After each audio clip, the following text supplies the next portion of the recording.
नगर metro station पर एक हादसा घटा, जिसके बाद वहां पर अफरा तफरी मच गई। सीसीटीवी में दिख रही तस्वीरों में एक व्यक्ति की अचानक तबीयत खराब हुई और रेल की पटरी पर गिर गया, जिसके बाद रेल ऊपर निकल गई। देखें इस एक्सक्लूसिव वीडियो में।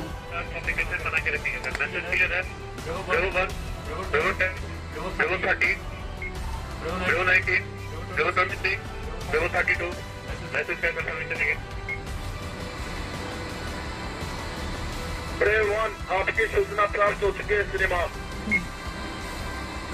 26 कुलदीप कुमार की ब्यूरो रिपोर्ट, नेशनल बज़ के लिए।